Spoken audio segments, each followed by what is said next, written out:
pa natin ang grupo ng P-Squad!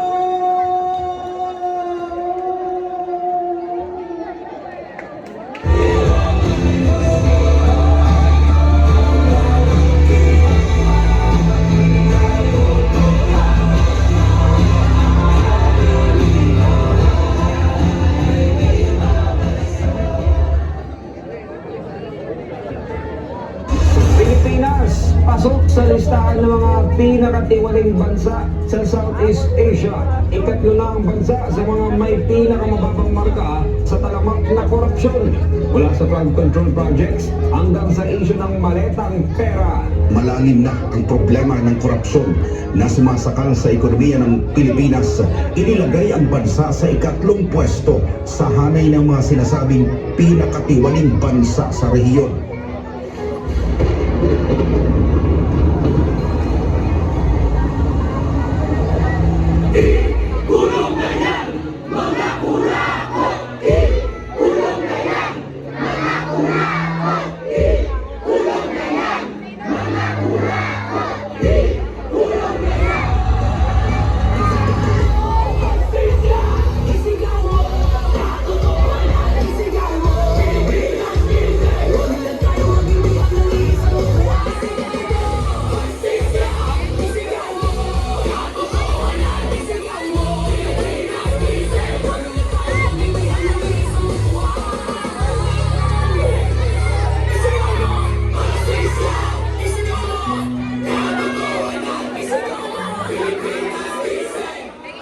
Huwag na tayong maging bihag ng isang buwan.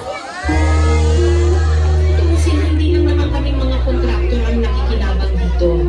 Marami din sa inyo, mga politiko, ang nagpapataba ng bulsa sa pagkurakot. Kawawa po talaga ang mga mamamayang Pilipino kasi nananakaw lang natin ang kaban ng bayan.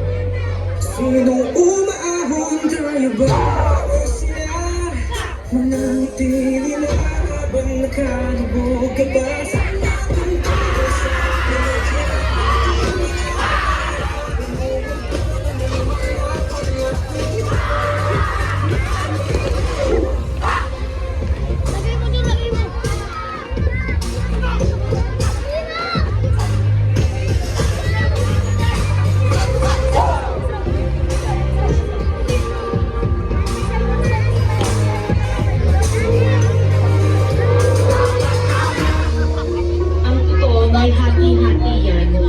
sa pinakamataas hanggang sa mga nasa gilid lang ng sistema.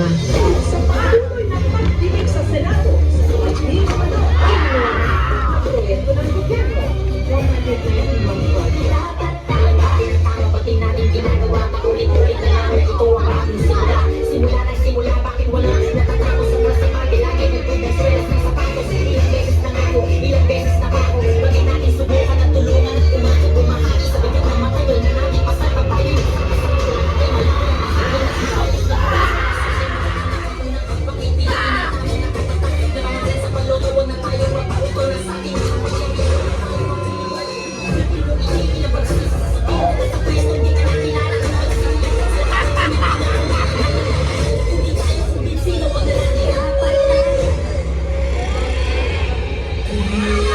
Huwag ninyong ipakita sa publiko na malinis kayo dahil sa pagpapayato at porsyento para sa inyong mga opisina. Tingnan ninyo rin ang mga pangalan na nakaupo ngayon at lalo na sa mismo mga napapalakad ng gobyerno.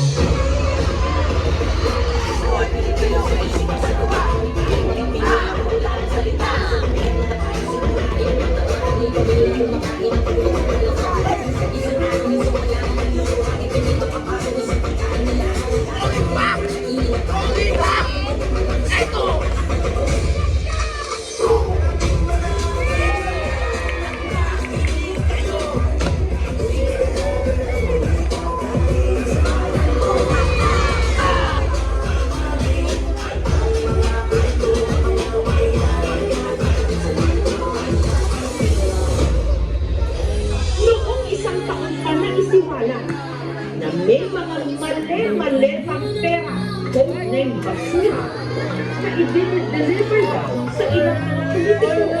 Lalo hindi manood ang hindi ng bilyones, hindi bilyones ng